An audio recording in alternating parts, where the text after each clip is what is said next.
Hello students, in this lecture we will discuss about the concept of reversibility and the factors that render the process to be irreversible. Carnot cycle, Carnot heat engine, Carnot refrigerator, and also the thermodynamic temperature scale.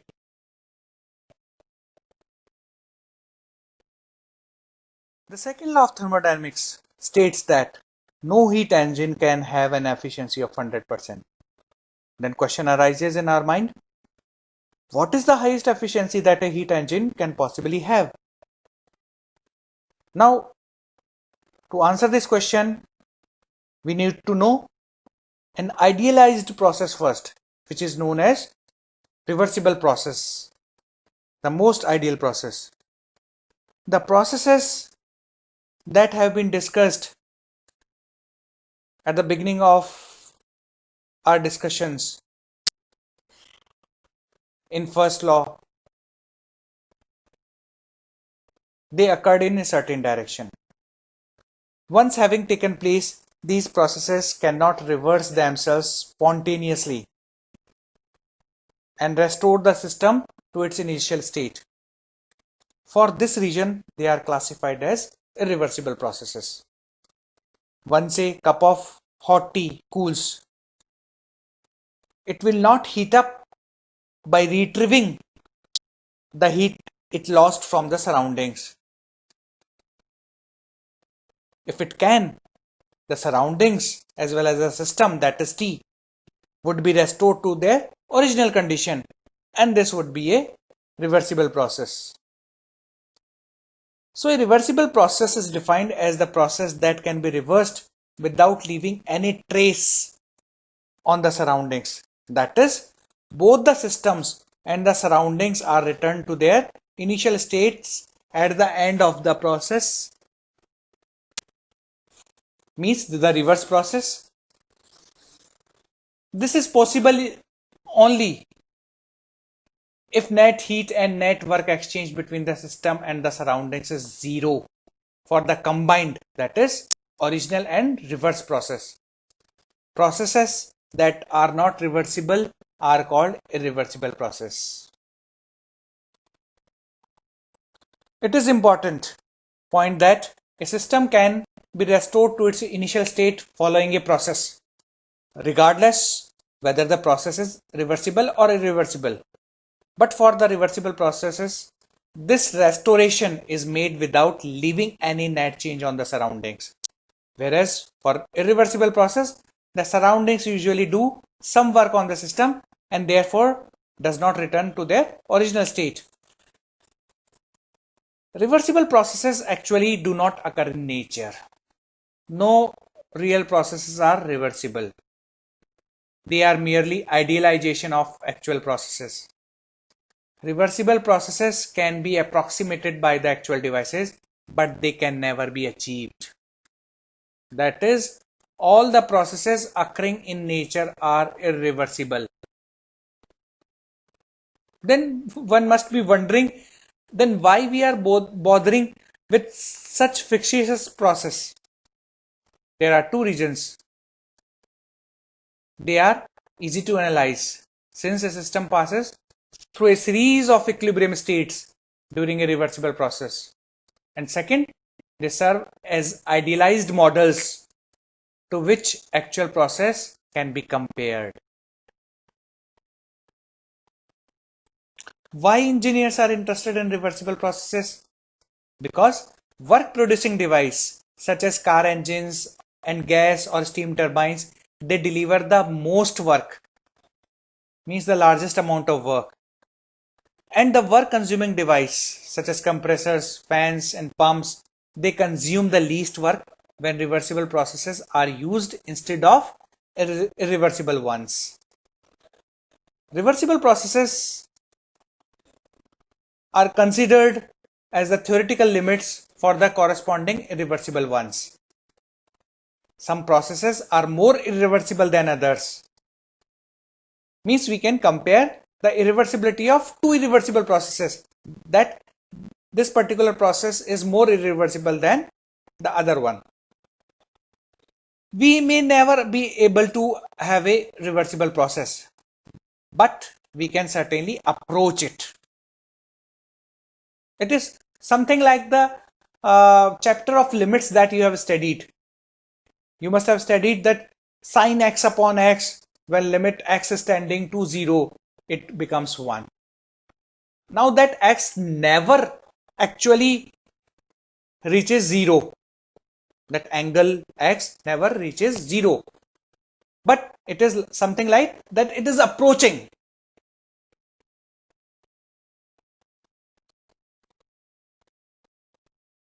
So the more closely we approximate a reversible process, the more work delivered by a work producing device and the less work required by a work consuming device.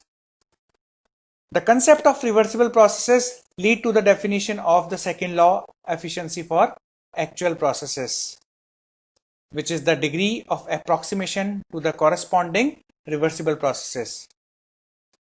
This enables us to compare the performance of different devices which are designed to do the same task on the basis of their efficiencies. The better the design, the lower the irreversibilities and higher the second law efficiency.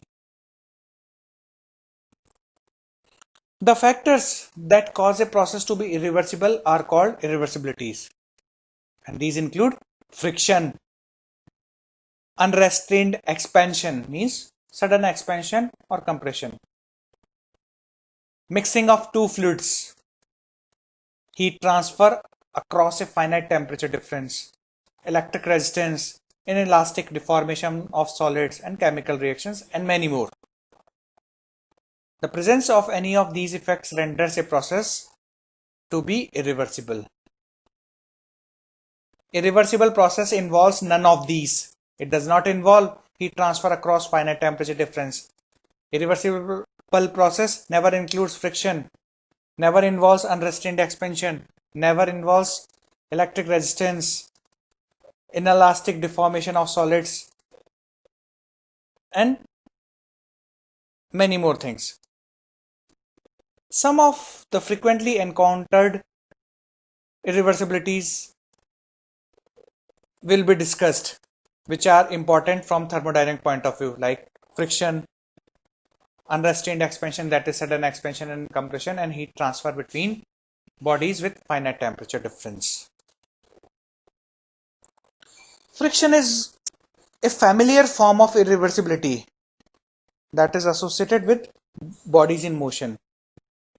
When two bodies in contact are forced to move relative to each other, for example, a piston and cylinder, a friction force that opposes the motion develops at the interface of these two bodies, and some work is needed to overcome this friction force. The energy supplied as work is basically converted to heat during the process and is transferred to bodies in contact, as evidenced by temperature rise at the interface. When the direction of the motion is reversed, the bodies are restored to their original position, but the interface does not cool and heat is not converted back to work. Instead, more of the work is converted to heat while overcoming the friction force that also oppose the reverse motion. Since the system, the moving bodies, and the surroundings cannot be returned to their original states, this process is irreversible. Therefore, any process that involves friction is irreversible. The larger the friction forces involved, the more irreversible the process is. Friction does not always involve two solid bodies in contact. It is also encountered between a fluid and solid, and even between the layers of a fluid moving at different velocities. And a significant fraction of the power produced by car engine is used to overcome the friction, that is the drag force, between the air and the external surfaces of the car. And it eventually becomes part of the internal energy of the air. Now it is not possible to reverse this process and recover that lost power. even though doing so would not violate the conservation of energy principle. But basically, it is not possible to recover the lost power by reversing the process. Another example of irreversibility is the unrestrained expansion of the gas. Suppose we take an example of a container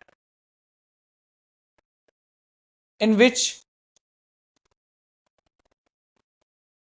on one side of the membrane we are having vacuum, and on the other side of the membrane we are having a gas filled under pressure. Now it means we are having two partitions of the container, and that is partitioned by a membrane. Now if the membrane is ruptured, the gas will fill the entire tank. Okay, the gas will rush towards the portion that was initially vacuum. So the gas fills the entire tank, and this is basically unrestrained expansion. Unrestrained means uncontrolled. So it can also be said as sudden expansion. The only way to restore the system to its original state is to compress it to its initial volume while transferring heat from the gas until it reaches its initial temperature. Now if we think it from the viewpoint of first law, that is conservation of energy, it can easily be shown that amount of heat transferred from the gas equals the amount of work done on the gas by the surroundings. So the restoration of surroundings involves conversion of this heat completely to work, which will violate the second law. Therefore, unrestrained expansion of a gas is an irreversible process. A third form of irreversibility, as we all know, is the heat transfer through a finite temperature difference. For example, we can consider a can of cold soda left in a warm room, or a bottle of cold drink left in a warm room. Now heat is transferred from the warmer room to the bottle of cold drink. The only way this process can be reversed and the cold drink restored to its original temperature is to provide refrigeration, which definitely requires input of work. Now at the end of this process, the cold drink will be restored to its initial state, but the surroundings will not be. The internal energy of the surroundings will get increased by amount equal in magnitude to the work supplied to the refrigerator. Now the restoration of the surroundings to the initial state can be done only by converting this excess internal energy completely to work, which is impossible to do without violating the second law. Since only the system, not both the system and the surroundings, can be restored to its initial state, heat transfer through a finite temperature difference is an irreversible process. Heat transfer can occur only when there is a temperature difference between a system and its surroundings. Therefore, it is physically impossible to have a reversible heat transfer process. But a heat transfer process becomes less and less irreversible as the temperature difference between the two bodies approach zero. Then heat transfer through a differential temperature difference dt can be considered to be reversible. As dt approaches zero, the process can be reversed in the direction, at least theoretically, without requiring any refrigeration. Notice that reversible heat transfer is a conceptual process and cannot be duplicated in the real world. The smaller the temperature difference between the two bodies, the smaller the heat transfer rate will be. Any significant heat transfer through a small temperature difference requires a very large surface area and a very long time.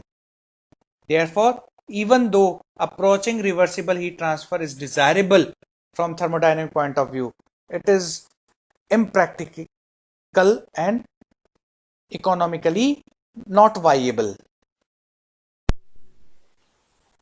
A typical process involves interaction between a system and its surroundings, and a reversible process involves no irreversibilities associated with either of them. A process is called internally reversible if no irreversibilities occur within the boundaries of the system during the process. During an internally reversible process, a system proceeds through a series of equilibrium states. And when the process is reversed, the system passes through exactly the same equilibrium states while returning to its initial state. That is, the paths of forward and reverse processes coincide for an internally reversible process. The quasi-equilibrium process is an example of an internally reversible process. Now, what is quasi-equilibrium process?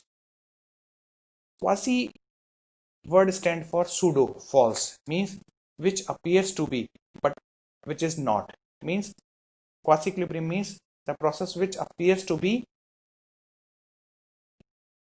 equilibrium process but actually it is not. Means it is very close to its equilibrium condition. So I define the quasi-equilibrium process as the process during which the system deviates from equilibrium by infinitesimally small amount. That is very small amount, and that small amount is that of the potential gradient, and that potential gradient could be that of delta P, that is pressure gradient, delta T temperature gradient, or the concentration gradient. There is one more term also, quasi-static process, which I think I might have uh, mentioned in one of the lecture. Quasi-static process is basically the thermodynamic process that takes place very slowly so that the system continues to be in internal equilibrium, and all quasi-static processes are reversible. A process is called externally reversible if no irreversibilities occur outside the system boundaries during the process. Heat transfer between a reservoir and a system is an externally reversible process if the outer surface of the system is at temperature of the reservoir. A process is called totally reversible or simply reversible if it involves no irreversibilities within the system or its surroundings.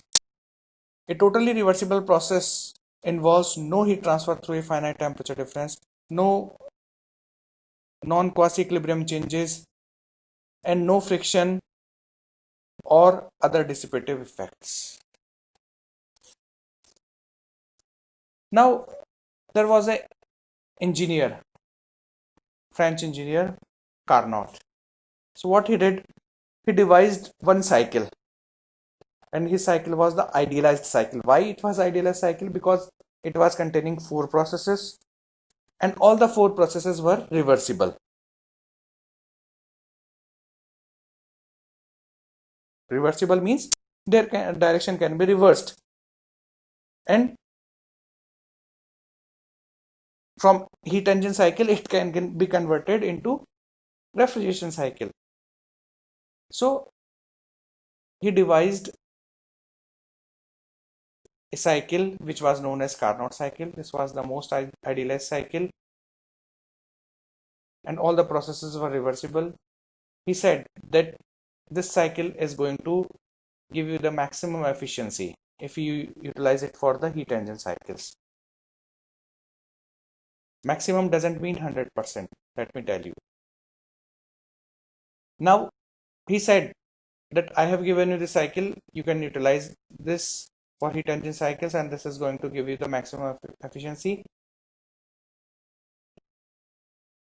Whether you can actualize it or not, whether you can bring it in practice or not, I cannot say.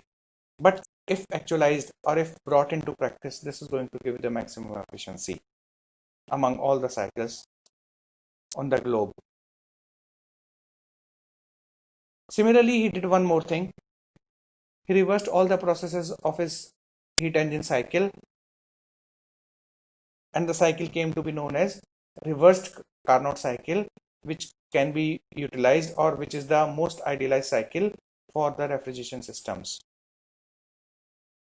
And he said that this cycle can be used for the refrigeration systems, and this is going to give you the maximum COP. Whether you can actualize this cycle or not, I cannot say. But if this cycle, that is reverse Carnot cycle, is brought into practice for refrigeration systems, this is going to give you the maximum COP. As I told you earlier that heat engines are cyclic devices, and that the working fluid or working substance of a heat engine returns to its initial state at the end of each cycle. Work is done by the working fluid during one part of the cycle and on the working fluid or substance during another part. The difference between these two is that the net work delivered by the heat engine. The efficiency of heat engine cycle greatly depends on how individual processes that make up the cycle are executed. The net work and also the cycle efficiency can be maximized by using processes that require the least amount of work and deliver the most. That is by using reversible processes. So the most efficient cycles are the reversible cycles, that is cycles that consist entirely of reversible processes.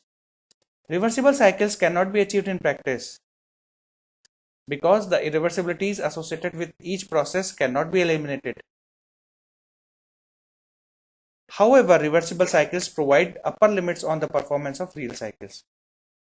Heat engines and refrigerators that work on reversible cycles serve as models to which actual heat engines and refrigerators can be compared.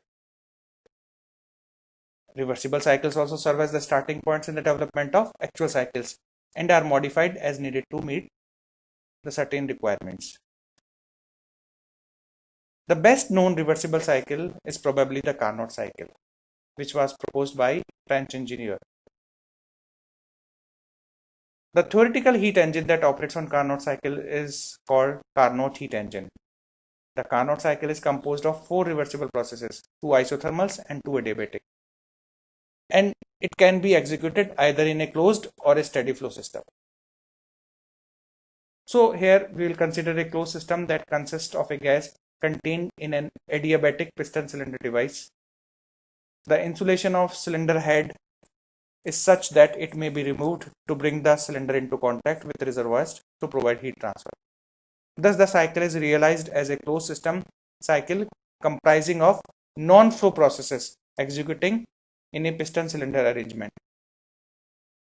So basically, there are 4 reversible processes: 1 to 2 reversible isothermal process, 2 to 3 reversible adiabatic expansion, 3 to 4 reversible isothermal compression, and 4 to 1 reversible adiabatic compression.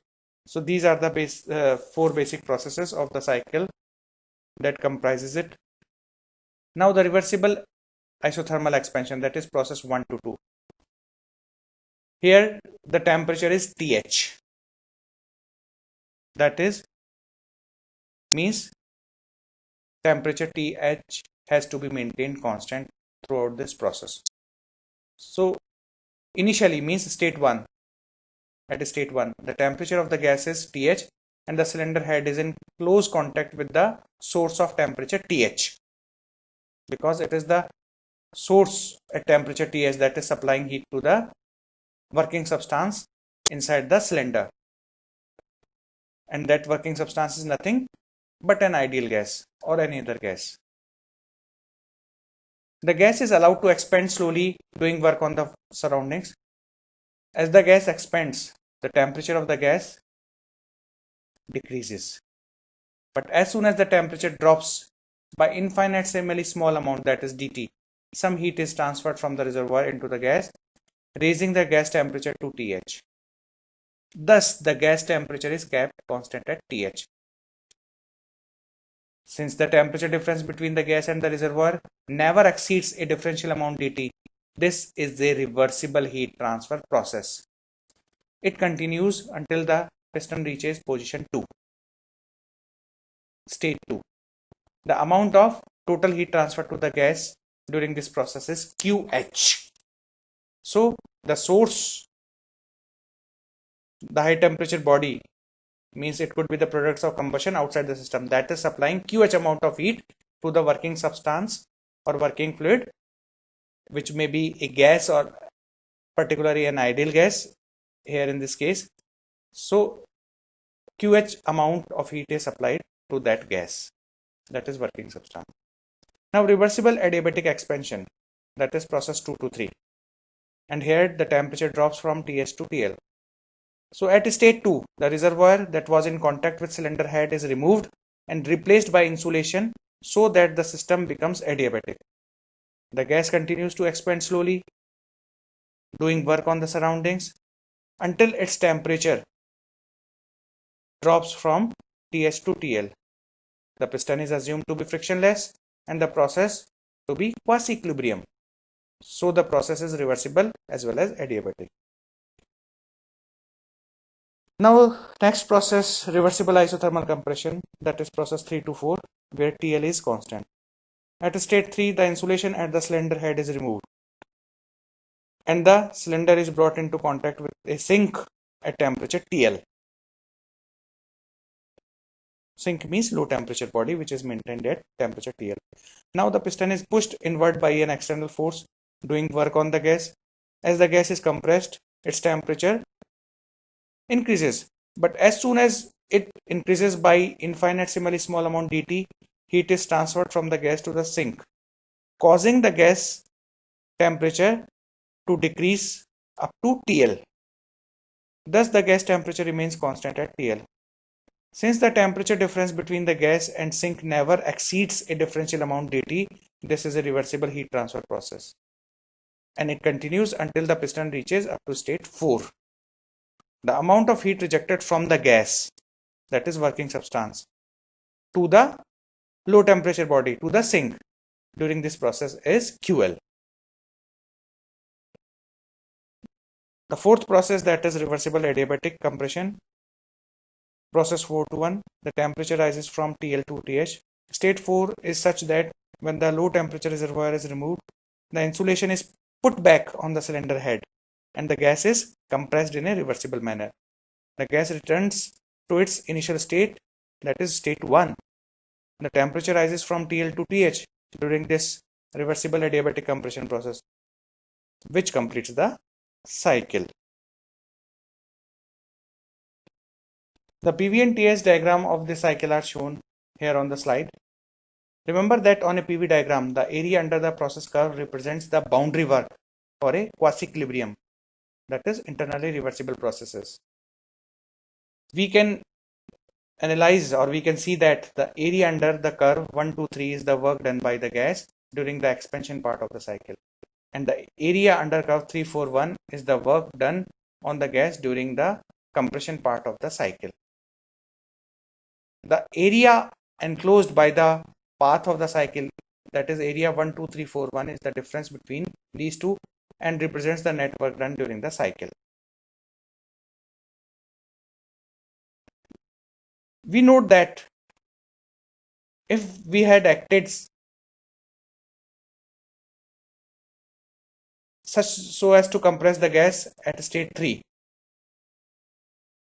adiabatically instead of isothermally in effort to save QL, we would have ended back up at state 2, retracing the path 3-2. But by doing so, we would save QL, but we would not be able to obtain any net output work from the engine. This again illustrates that the necessity of heat engine to exchange heat with at least 2 reservoirs at different temperatures to operate in a cycle and produce a net amount of work. The second law of thermodynamics puts limits on the operation of the cyclic devices as expressed by the Kahlenberg statement and Clausius statements. A heat engine cannot operate by exchanging heat with a single reservoir, and a refrigerator cannot operate without a net energy input from an external source. So we can draw valuable conclusions from these statements. Two conclusions that pertain to the thermal efficiency of reversible and irreversible, that is actual heat engines. we are going to discuss just now, they are known as Carnot principles, or they are known as propositions or corollaries related to Carnot. So sometimes they are also known as Carnot corollaries. So what is that? Corollary 1. It is impossible to construct an engine that operates between the two given reservoirs and is more efficient than a reversible engine operating between the same two reservoirs. Means the efficiency of an irreversible heat engine is always less than the efficiency of a reversible one operating between the same two reservoirs. Second corollary, the efficiencies of all reversible heat engines operating between the same two reservoirs are the same. Means all the engines that operate on the Carnot cycle, or they are reversible cycles, between the two given constant temperature reservoirs, they will have definitely the same efficiency. A temperature scale that is independent of the properties of the substances that are used to measure temperature is called thermodynamic temperature scale. Such a temperature scale offers great convenience in thermodynamic calculations, and we are going to discuss its derivation using some reversible heat engines in our analysis. The second Carnot principle that we have discussed just now states that all reversible heat engines have the same thermal efficiency when operating between the same two reservoirs. That is, the efficiency of reversible engine is independent of the working substance employed and its properties, the way the cycle is executed, or the type of reversible engine used. Since energy reservoirs are characterized by their temperatures, the thermal efficiency of reversible heat engine is basically a function of the reservoir temperature only. Means you can say, as expressed by the first equation or the first expression, efficiency of a reversible engine or Carnot engine is 1 minus QL upon QH, where it is expressed as the function of TL and TH. In these relations, TH and TL are the temperatures of the high and low temperature reservoirs respectively. The functional form of psi as function of TH and TL can be developed with the help of three reversible heat engines as shown on the slide. Engine A and C are supplied with the same amount of heat Q1 from the high temperature reservoir at T1. Engine C rejects Q3 to the low temperature reservoir at T3. Engine B receives the heat Q2 rejected by the engine A at the temperature T2 and rejects heat in the amount of Q3 to a reservoir at T3. The amounts of heat rejected by engines B and C must be the same, since engine A and B can be combined into one reversible engine operating between the same reservoirs as engine C, and thus the combined engine will have the same efficiency as engine C. Since the heat input to engine C is the same as the heat input to the combined engines A and B, both systems must reject the same amount of heat. Applying the functional relation written as expression first on this slide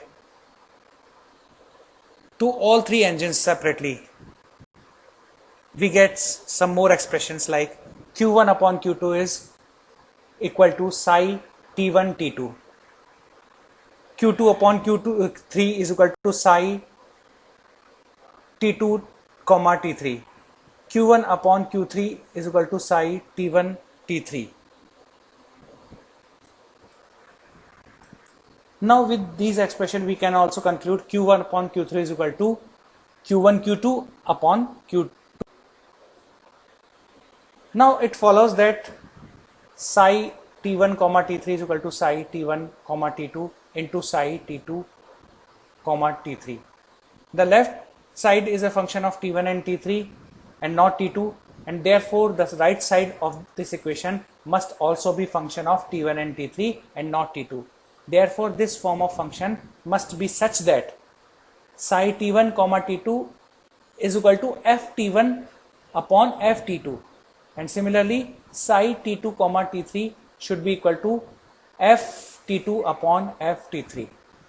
For in this way Ft2 will cancel from the product of psi T1 comma T2 into psi T2 comma T3. Therefore we have Q1 upon Q3 is equal to psi T1 comma T3 is equal to Ft1 upon Ft3. In general terms, we can have QH upon QL is equal to F of TH upon F of TL. There are several functional relations that will satisfy this equation. For the thermodynamic temperature scale as proposed by Lord Kelvin, the selected relation is QH upon QL is equal to modulus TH upon modulus TL. With absolute temperature so defined, the efficiency of Carnot cycle may be expressed in the terms of absolute temperature. So efficiency 1 minus QL upon QH is equal to 1 minus TL upon TH, where TL and TH are absolute temperatures, means temperatures in Kelvin. So this means the efficiency of Carnot cycle or reversible cycle is independent of the working substance and depends only on the temperature. So mind it, the formula of efficiency, which is equal to 1 minus QL upon QH, that is always valid whether the cycle is reversible cycle or irreversible cycle. But the formula 1 minus TL upon TH is only valid when the cycle is Carnot cycle, that is reversible cycle. This point should be kept in mind.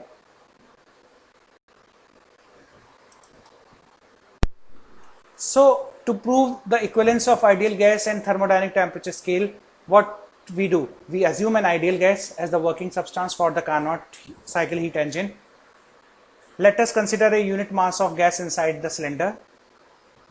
So now we assume that it is working like a closed system. The piston cylinder arrangement is working like a closed system, and the work will be that a boundary movement work, that is equal to PdV. Okay, so basically these are non-flow processes. Now for each of the 4 processes, the reversible work done, which is boundary movement work done at the moving boundary, is given by del W is equal to PdV. Now for the ideal gas, the state equation at each state may be expressed by P into V is equal to RT, where P is the pressure of the gas, V is specific volume in meter cube per kg, R is gas constant, and T is the absolute temperature, that is temperature in Kelvin. The internal energy change is du is equal to CV dt. Assuming no change in kinetic energy and potential energies, the first law for unit mass may be written as del Q is equal to du plus del W.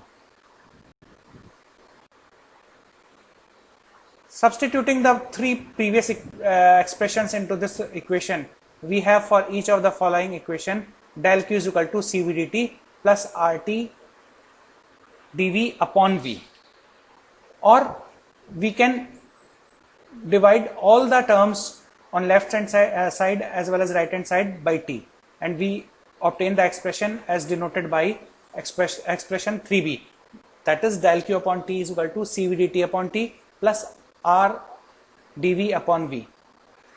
Now we integrate equation 3a or 3b for each of the following 4 processes that make up the Carnot cycle.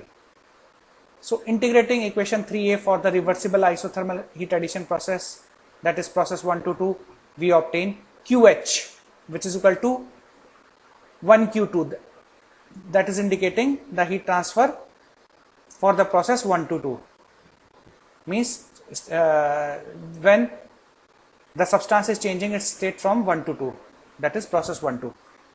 So now here, because it is isothermal process, so the change in internal energy will be 0.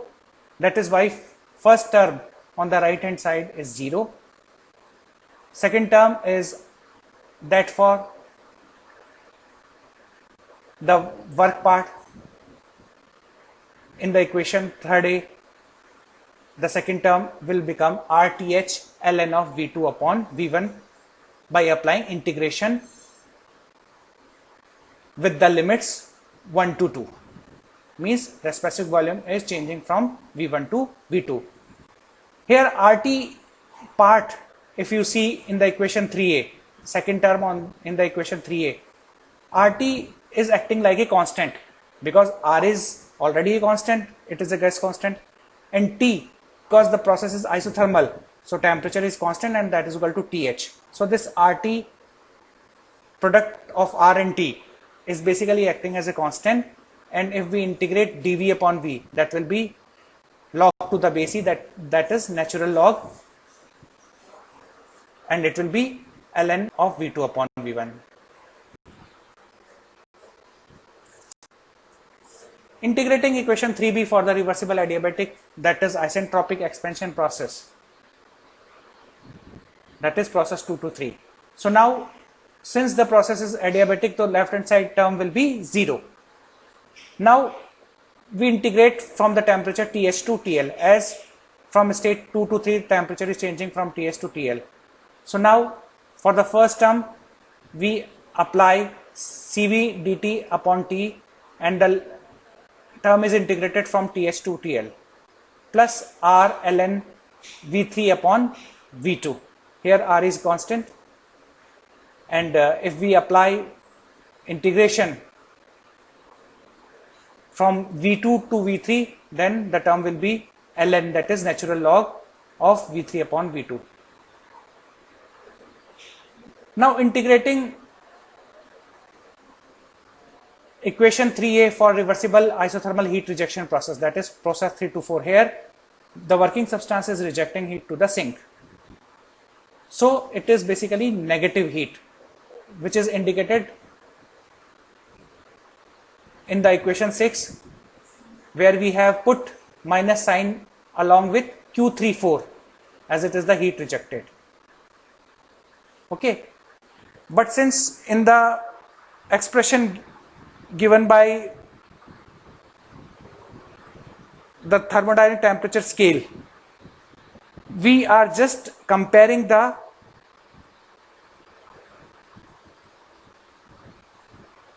magnitude of QH and QL, and the magnitude of QH upon QL is equal to modulus of TH upon TL. So basically there we are involving only magnitudes, we are not involving sign. So that is why QL has not been assigned any sign. Now the first term on the right hand side will be 0, as the change in internal energy for the reversible isothermal process will be 0, means isothermal process will be 0, and the second term will become RTL into natural log of V4 upon V3. Here also the same thing applies, that RTL is acting as a constant, as it was in the case of process 1 to 2, because here process is isothermal, so temperature is constant, and that temperature is TL. And the integration for dV upon V is carried out, which yields natural log of V4 upon V3. So ultimately what we are doing, instead of putting the expression with negative sign, we have reversed the bracketed term, means instead of V4 upon V3 we have put V3 upon V4. So our final expression for the equation 6 becomes RTL natural log of V3 upon V4. Now integrating equation 3b for the reversible adiabatic, that is isentropic compression process, that is process 4 to 1, we get Cv upon T dt,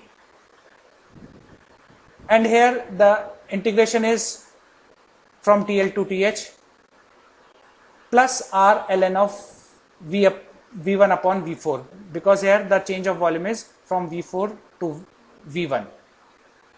So we get the expression 7. Now from equation number 5 and 7, what we get? We get Cv dt upon T, which is integrated from TL to TH, is R ln V3 upon V2 and is also equal to minus R ln V1 upon V4.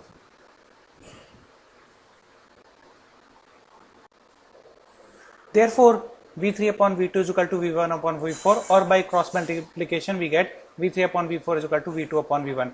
Now from equation 4, 6 and 8 we get QH upon QL is equal to TH upon TL, because all the terms will vanish as V2 upon V1 is V3 upon V4. So these logarithmic terms in the numerator and denominator will get cancelled off with each other. R is getting cancelled off with each other. So ultimately we will be left with the term QH upon QL is equal to TH upon TL.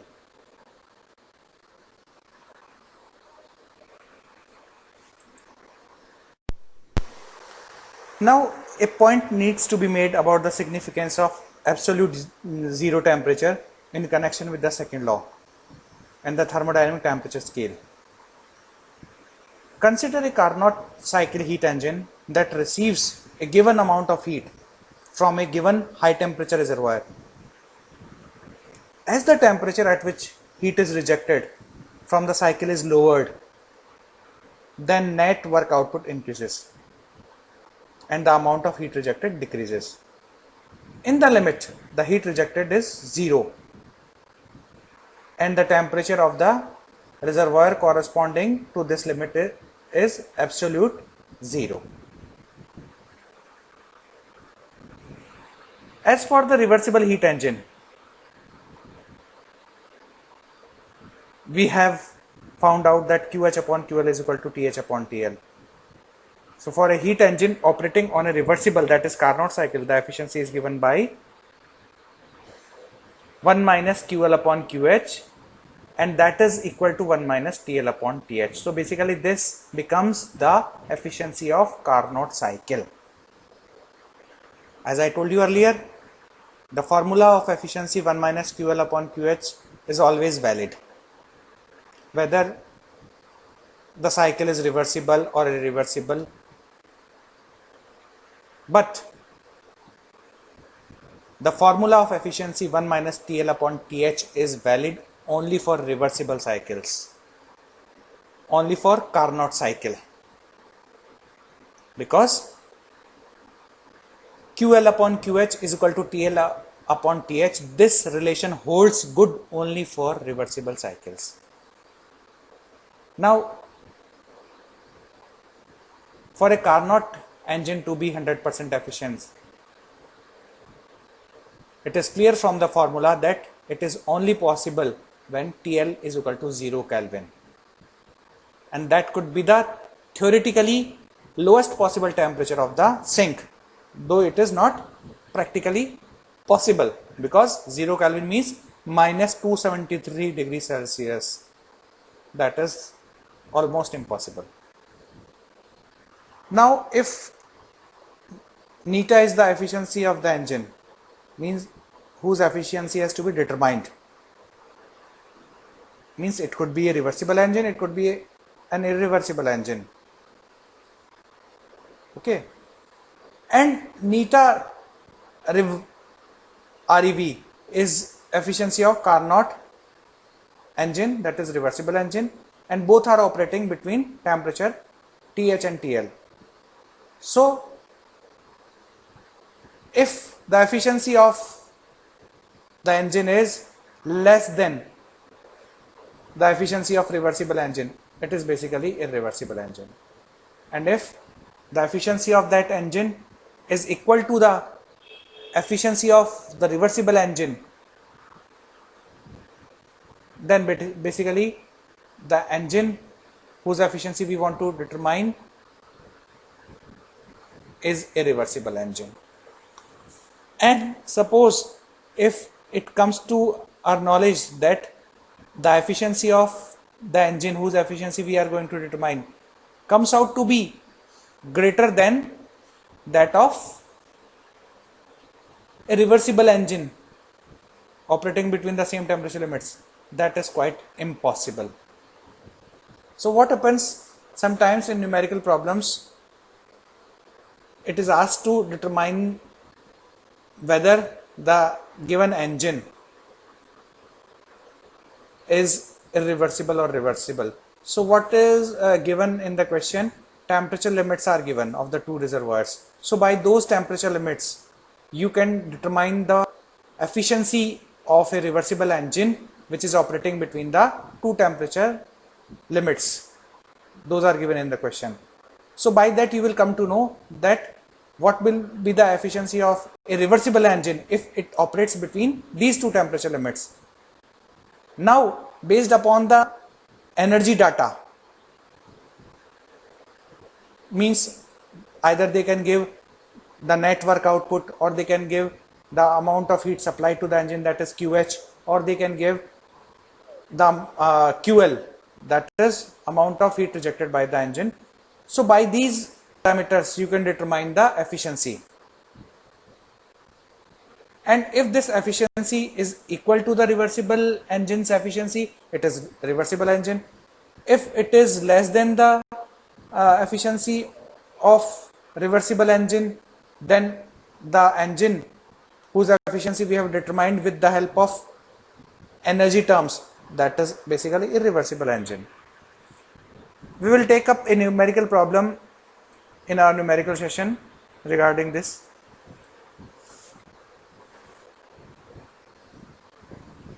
Similarly, for a Carnot refrigerator, the amount of work required to produce a given amount of refrigeration increases as the temperature of the refrigerated space decreases.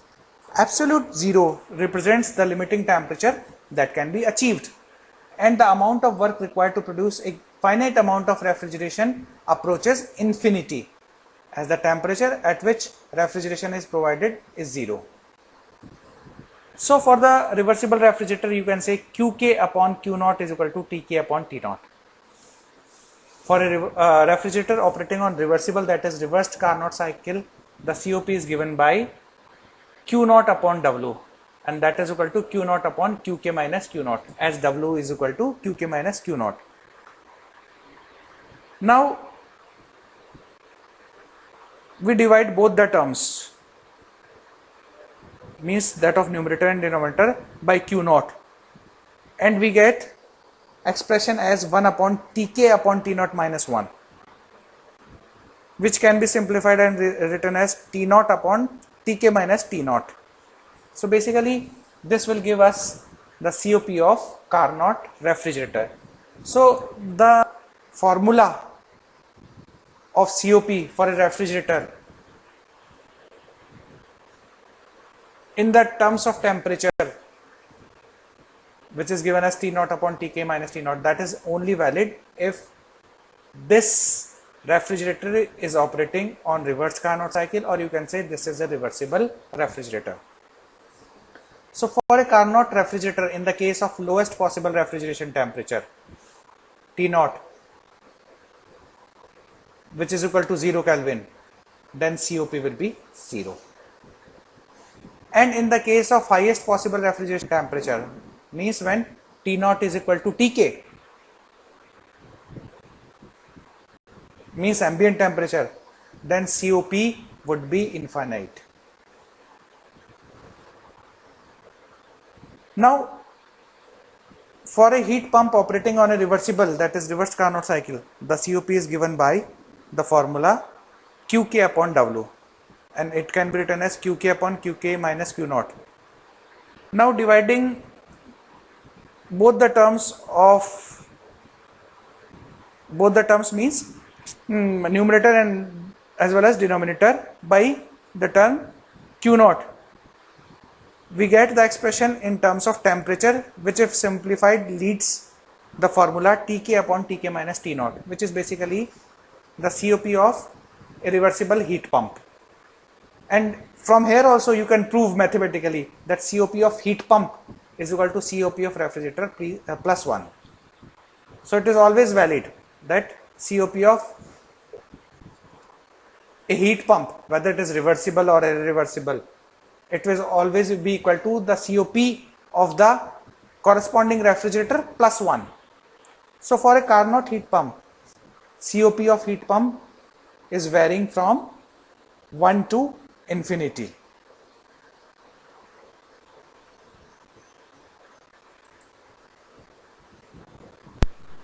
Now, as we have done in the case of heat engines, similar exercise we can do for the Carnot refrigerators or the heat pumps. Means if we have to determine the COP of a refrigerator or a heat pump and the given temperature limits are there.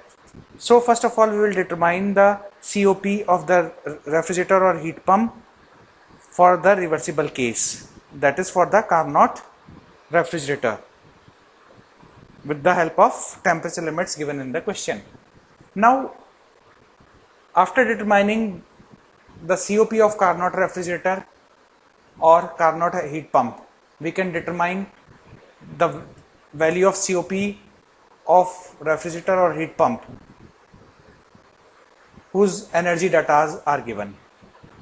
So after determining the COP of that refrigerator or heat pump, we can compare it with the COP of the reversible refrigerator. If COP of that refrigerator is less than the COP of reversible refrigerator, it is basically irreversible refrigerator or heat pump. If COP of that refrigerator whose energy data are given is equal to that of COP of reversible refrigerator, then basically it will be a reversible refrigerator or heat pump. And if COP is greater than the COP of reversible, then basically it is impossible.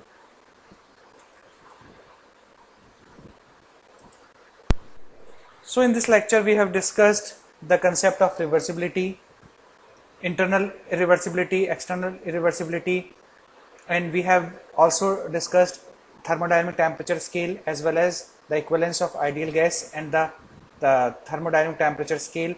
And moreover, we have also discussed the Carnot heat engines and Carnot refrigerators or heat pumps and what could be their maximum possible performance in the terms of efficiency or in the terms of COP.